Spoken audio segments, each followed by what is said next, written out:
Yo, what's going on, guys? Crispy Flakes here. For today's video, we're looking at the 15 dumbest trades in the NBA since the year 2000. So yeah, we're gonna go through these trades. Here's an article by Raul Kumar. I've covered a few of his articles before. And basically what's going to happen is I'm going to give you guys my opinion to see if it really was a bad trade or not. Especially because you gotta have the mindset of the time of when it went down, because hindsight is 2020. Is that the saying, man? I think it is. But yeah, so if you guys enjoyed these NBA discussion videos, guys, link to my second channel in the description below. Every single day I'm uploading to that channel, guys. It would mean so much to me if you guys went and subscribe to that channel. Even if you don't watch the videos, the subscription helps my channel out so much that I'm trying to grow that. Once my second channel, Extra Crispy, hits 100k subscribers, I am actually going to be having my silver plaque with the name Bitch Ass on it. I'm going to sign it and give it away to one of my subscribers on that channel to thank you guys for your support on my YouTube channel. Plus, I already have it for my main channel, so I didn't really think I needed a second one anyway, whenever that channel hits 100k. But yes, let's get started on this, my friends. The 15 dumbest trades in the NBA since 2000.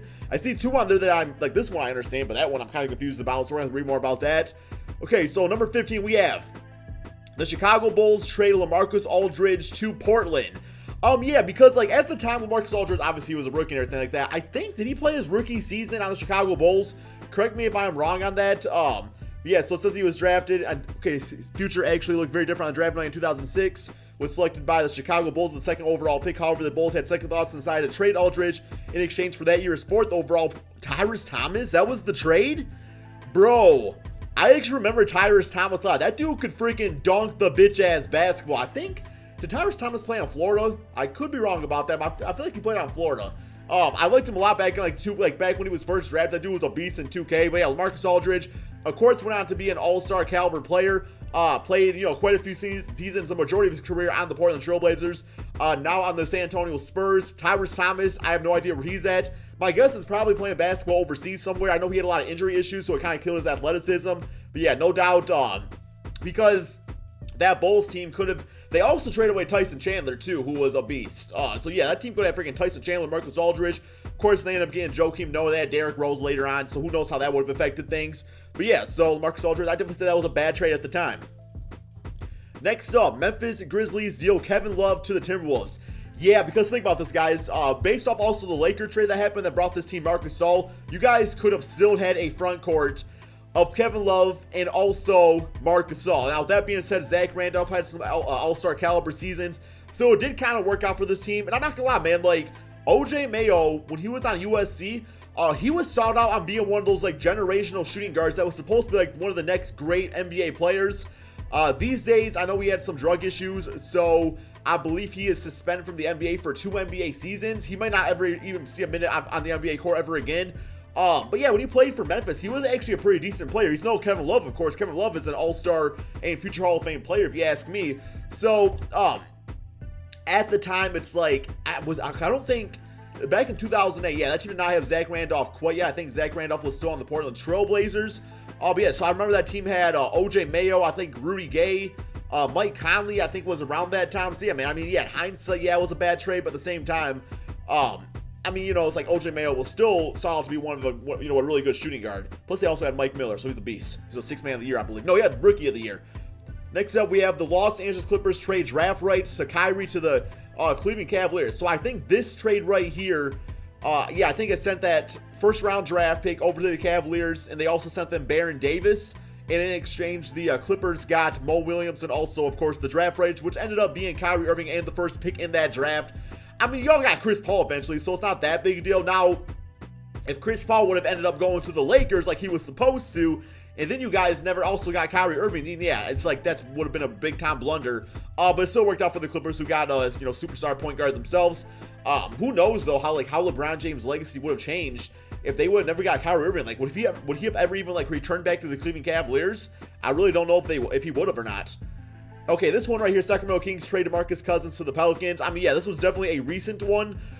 This one I don't agree with because, like, DeMarcus Cousins was going to leave the Kings anyway. In exchange, you did get Buddy Hield, who's been an okay shooting guard. Like, he's definitely not the next Stephen Curry like they sought him out to be, but I still don't think it was a bad player to get. I mean, when a player is unhappy with your franchise, you lose all leverage when it comes to trading that player away. So the fact they got somebody like Buddy Hield back would have been nice because, like, Imagine they would have got like a freaking Etwan Moore or somebody like that, and then Buddy Hield would have stayed on the Pelicans. That actually would have been kind of beastly to see. But yeah, so I forgot who everybody involved in this trade was. Looks like the Kings acquired Tyreek Evans, Langston Galloway, Buddy Hield. They also got a 2017 first round, second round draft pick. So I don't know, man. I don't think it was the worst haul out there. I mean, of course, Boogie Cousins is like one of the greatest centers in the NBA right now, if not the best center. Well, outside of injury, I should say. But yeah, I don't think it was the worst trade ever, considering the situation. Next up, Indiana Pacers trade Kawhi Leonard to the Spurs. Now, I will say, Kawhi Leonard, Paul George would have been a beastly-ass team. But at the same time, we got to remember that Greg Popovich is one of the best player development coaches of all time. So it's like, we don't really know what type of player Kawhi Leonard would have been if he would have stayed with the Indiana Pacers. I mean, sure, he probably would have became a really good NBA player. He wouldn't have won a championship, you know, or get that Finals MVP unless that team really would have balled out in the Eastern Conference. So, I mean, yeah, at the time, like, trading George Hill was one of Greg Popovich's favorite players. So it's like some people were actually surprised that trade actually went down. So from that standpoint, you know, Pacers thinking like, yo, Popovich gonna trade George Hill, one of his favorite point guards, for this guy. You know, something's a little fishy about that. It's just like when it comes to Popovich, you gotta know that if there's a trade he's willing to make, chances are you're getting screwed over on it because he's not gonna make a stupid deal. Next up, we have Memphis Grizzlies trade Pau Gasol to the Lakers. Totally disagree with this one. You guys ended up getting Marc Gasol. I mean, what more can I say, man? It's like Marc Gasol has been like your cornerstone of that franchise for the past decade now. So I disagree on that one 100 billion trillion %. Next up, LeBron James takes his talents to Miami. So I was actually reading about this one a little bit right here. It turns out that the Cleveland Cavaliers, it says they received 5 future draft picks and trade a player exceptional for arguably the league's greatest talent of all time. I didn't know this was a sign and trade. I thought he just left and via free agency. But you know, if that's the case, it's like LeBron went to Miami, helped solidify his legacy by winning some rings, and in return, it's like he was just going to walk away anyway. And so Cleveland getting draft picks back, I don't know how that's a bad trade. It's not really a stupid trade because it was just going to happen anyway. Like, he was leaving Cleveland, so I disagree with this one. Next up, we have the New York Knicks bet the farm on Carmelo Anthony. Okay, so this was back in 2011, so about, what, 7 years ago, roughly now? 6-7 years ago? At the time, Carmelo Anthony was an all-star, superstar, small forward on the Denver Nuggets. New York Knicks were trying to make a splash out there, just had not really been good for a long time. And when you have a chance to get a guy like Carmelo Anthony, especially in his prime, you definitely want to do that. It's not until now that we just kind of realize that Carmelo Anthony cannot be the #1 option on a championship team. He's just not that type of player. There's no changing him. He kind of just is who he is now, which is fine. I mean, he's going to make the Hall of Fame and everything. Whether he wins a ring, I mean, it could happen. But if it does, you know, it would happen on a team like the OKC Thunder where he's like a third option out there. It's just kind of how he is now. And, you know, the Knicks, they just didn't really end up doing much with Melo on that team, which was sad to see. I mean, Marcus Stoudemire, if he would have stayed healthy, he would have known what could have happened. Maybe they should have kept Lynn Sandy around. But yeah, so the Knicks trade away promising forwards Wilson Chandler. I mean, he's had a decent NBA career. Danilo Gallinari been injury prone. Raymond Felton, good backup point guard if you ask me. Bitch ass Mozgov for Carmelo Anthony. Yeah, I mean, that's a fine trade. And it looks like they lost on a draft pick that ended up being Jamal Murray. He would have been a good player for the Knicks. But I mean, I'd rather have Melo and also Dario Saric. I don't think that's a big ripoff. Next up, the OKC Thunder decide not to pony up for James Harden. So yes, I was actually doing some research about this when I did a video about this. And basically, when it comes down to this, they actually could have afforded to have him and Serge Ibaka. I always thought it was the general manager had to decide who he'd rather pay and decided to pay Serge Ibaka instead. But no, it turns out it was just a cheap bitch ass that didn't want to pay out the money. So yeah, you guys could have freaking kept your core together. That's ridiculous. Next up, the Nets trade Mehmet Okur. Guys, I used to love Mehmet Okur so much when he was on my Detroit Pistons, went to the Jazz, was a beast there. My mom used to tell me I used to look like him. I don't see it at all, but yeah. So yeah, the Nets trade Okur, Sean Williams, and a 2013 draft pick to the Trailblazers. As we all know, this draft pick actually ended up being Damian Lillard. So yes, the Nets once again take a L when it comes to trading draft picks as they lose out on one of the greatest point guards in the NBA right now, Damian Lillard. Next up, Denver Nuggets trade Donovan Mitchell to the Utah Jazz. Yeah, you all could have had Jokic, Paul Millsap, Donovan Mitchell on that team with Jamal Murray. Damn, dude, that team was looking pretty crispy if you ask me. I kind of said my Detroit Pistons could have had Donovan Mitchell, one freaking draft pick before they take Luke Kennard, who's going to be an okay NBA player. But Donovan Mitchell, yeah, looking like those players, one of those players that teams are going to look back and be like, damn, I should have gave that dude a chance. Next up, Atlanta Hawks trade Pau Gasol to the Grizzlies. I actually did not know this happened. I always thought he was drafted by the Memphis Grizzlies. I didn't know he was originally on that team. So it looks like, yeah, Pau Gasol was traded to the Memphis Grizzlies for Sharif Abdul-Rahim, who I believe was a power forward in the NBA. He was a pretty good NBA player. Career averages of 18 points, 8 rebounds. Selected the 2002 NBA All-Star game. Okay, that's fine. But yeah, so Gasol, whatever. It's just one of those things that happen. He just developed nicely on the Memphis Grizzlies. Next up, Phoenix Suns trade Luol Deng to the Bulls. Yeah, Luol Deng had some good NBA seasons on the Bulls, guys. He was like an 18 to 20 point per game scorer. Who knows if he would have stayed on that team, with Steve Nash. They would have Mark Stoudemire. Probably would have still had Sean Marion. So yeah, great defensive player, a guy that played a ton of minutes. Now has a bitch-ass contract. Is making currently $1.4 million per NBA minute he's played this NBA season. So yeah. All right, what was that trade?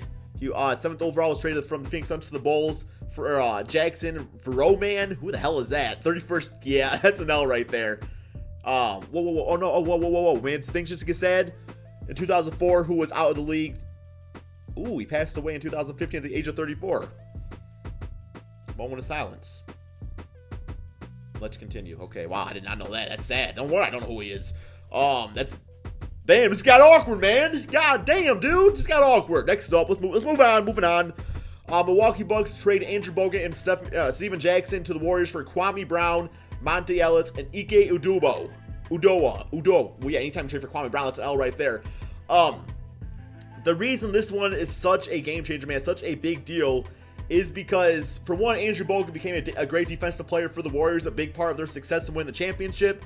Did they win championship, Bogut? Yeah, they did. They did. Right? Yeah.